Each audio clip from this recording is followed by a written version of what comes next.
देखिए बहुत सीधी सी गड़बड़ी है। सत्ता अगर उनकी बनी है, बीजेपी की अगर बनी है, तो ईवीएम के बिना नहीं बन सकती। जब इलेक्शन कमीशन किसी बात का जवाब नहीं दे रहा, इलेक्शन कमीशन ने जवाब नहीं दिया 373 लोकसभा सीटों में 2019 में कैसे 8000 से 18000 वोट ज्यादा पड़ गई। जब वो गिनती में आ गई, जब पड़ी नहीं उतनी, जितनी पड़ी उससे 8000 से 18000 ज्यादा हैं। जवाब नहीं इलेक्शन कमीशन के पास में। और जब ये सवाल उठे तो इलेक्शन कमीशन ने अपनी वेबसाइट से आंकड़े ही हटा दिए। फिर इसके बाद में आरटीआई डाली गई, भाई कम से कम जो वीवीपैट की गिनतियां हैं वो तो बता दो। उसके लिए मैंने कर दिया कि हमारे पास उसका आंकड़ा नहीं।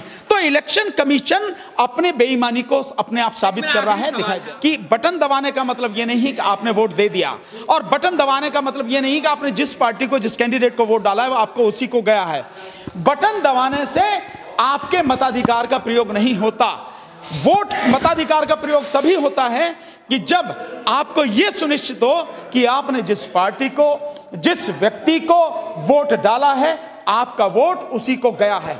और इसके लिए बैलेट पेपर से बढ़िया कोई माध्यम नहीं हो सकता, जिसमें मुझे मालूम है, बिल्कुल साफ मालूम है कि मैं जिस व्यक्ति को, जिस पार्टी को वोट दे रहा हूं, मेरा वोट उसी को है। ठप्पा में सामने लगाता हूं, या तो बटन लगा दबाने के बाद पता ही नहीं होता। और इसके साथ में वीवीपैट जोड़ दिया गया सुप्रीम कोर्ट के माध्यम से, तो वीवीपैट में भी गड़बड़ी है। देखिए हमारा तो बहुत सीधा सा रास्ता है, और हम देश की जनता से कह रहे हैं, आने वाले समय में अगले साल जो पश्चिम बंगाल का चुनाव होने वाला है, असम का चुनाव होने वाला है, अगर ईवीएम को नहीं रोका गया तो जो नतीजे आज आप देख रहे हैं, ऐसे ही नतीजे आप असम में भी देख सकते हैं, ऐसे ही नतीजे पश्चिम बंगाल में देख सकते हैं।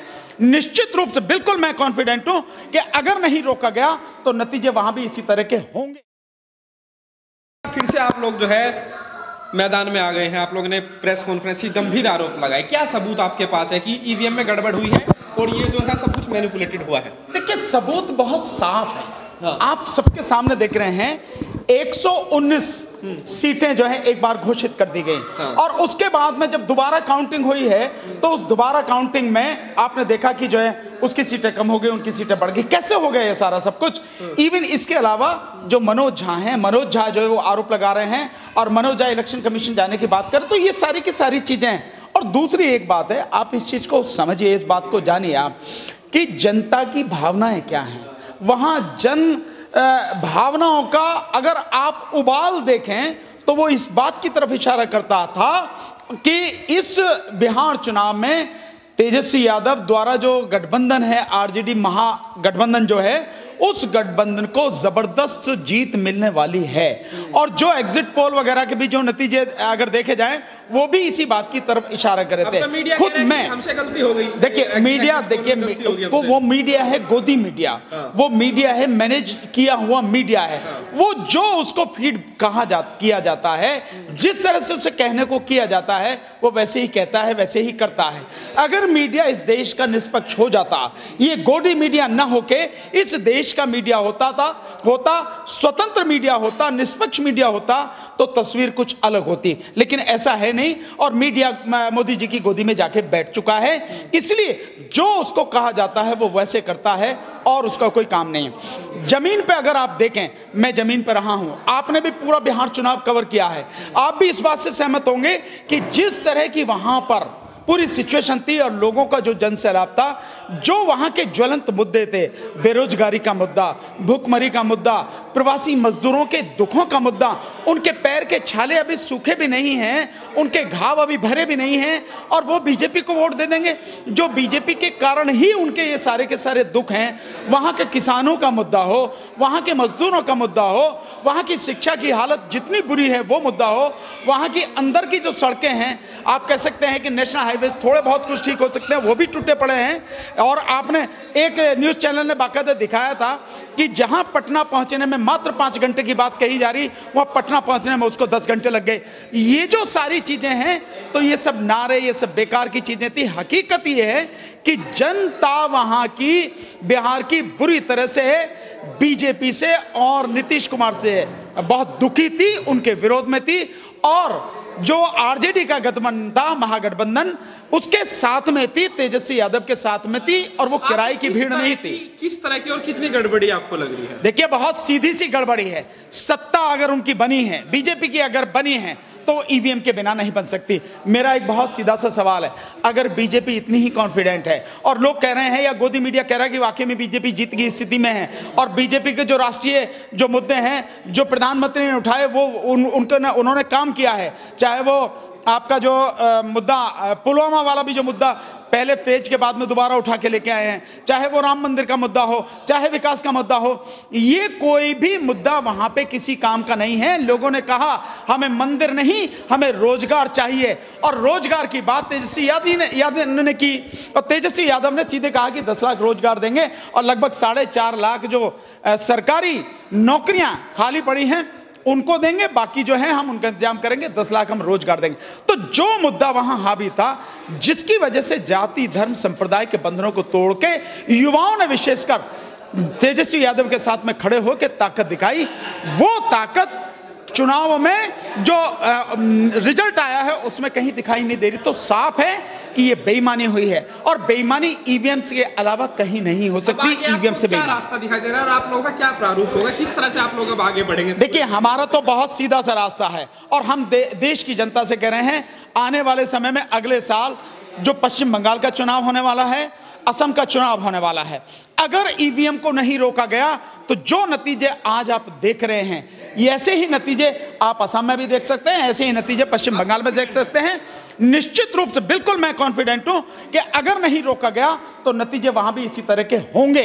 इसलिए मेरा कहना है, न केवल बांग्लादेश, न केवल पश्चिम बंगाल की जनता से, न केवल असम की जनता से, पूरे देश की जनता से हमारे साथ में आइए, कदम से कदम मिलाकर हमारे साथ में खड़े होइए, इस ईवीएम के आंदोलन को हमारे साथ मिलकर लड़िए, जन आंदोलन करिए, सड़क पर आइए।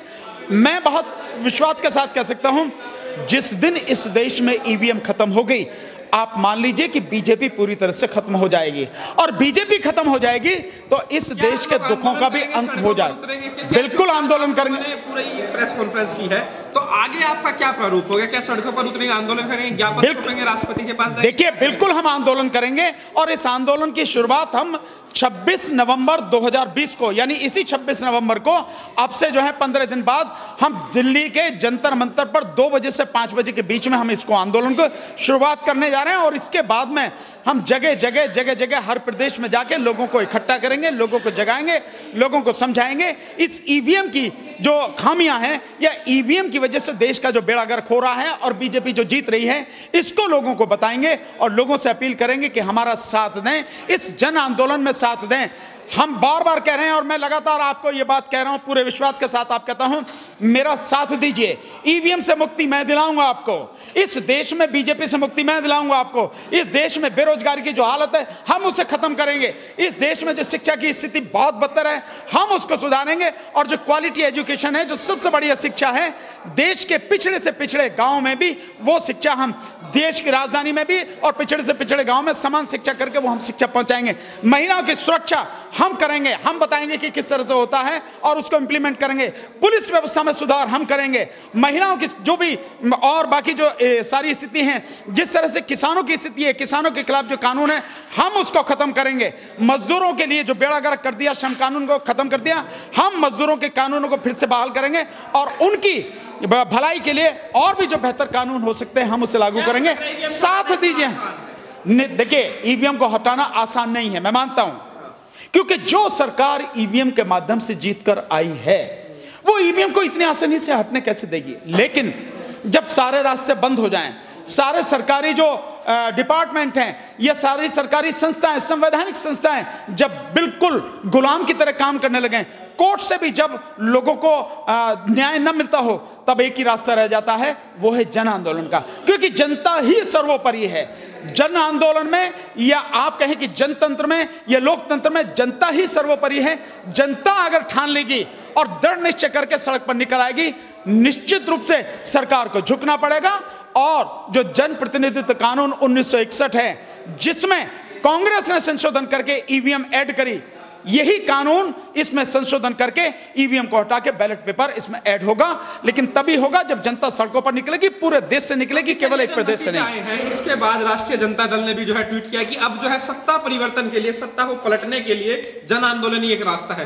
तो क्या अब चुनाव से अब आपको उम्मीद नहीं रही है? अरुण जी, हमने देखिए, चुनाव से हमें उम्मीद है, लेकिन हम कह रहे हैं कि चुनाव बैलेट पेपर से होना चाहिए। एक बहुत उम्मीद नहीं है नहीं, ईवीएम का कोई भरोसा, देखिए आप इस चीज को समझिए, हमारे से ज्यादा सब पढ़े लिखे, जो हमारे से ज्यादा हर चीज में आगे हैं देश, हमारे से ज्यादा शक्तिशाली हैं देश, चाहे वो अमेरिका हो, चाहे वो इंग्लैंड हो, चाहे आपका जो जर्मनी हो, चाहे फ्रांस हो, कोई भी हो, ये सारे के सारे देश ईवीएम इन्होंने तो बनाई, इन्होंने ईवीएम को छोड़ दिया और ये आज की तारीख में बैलेट पेपर से चुनाव कराते हैं। आपने अमेरिका का चुनाव अभी देखा, राष्ट्रपति का चुनाव, जिसमें हफ्ते भर से ज्यादा बैलेट पेपर की काउंटिंग चली, लेकिन उन्होंने बैलेट पेपर से चुनाव कराया और बड़े ही फेयर तरीके से चुनाव कराया।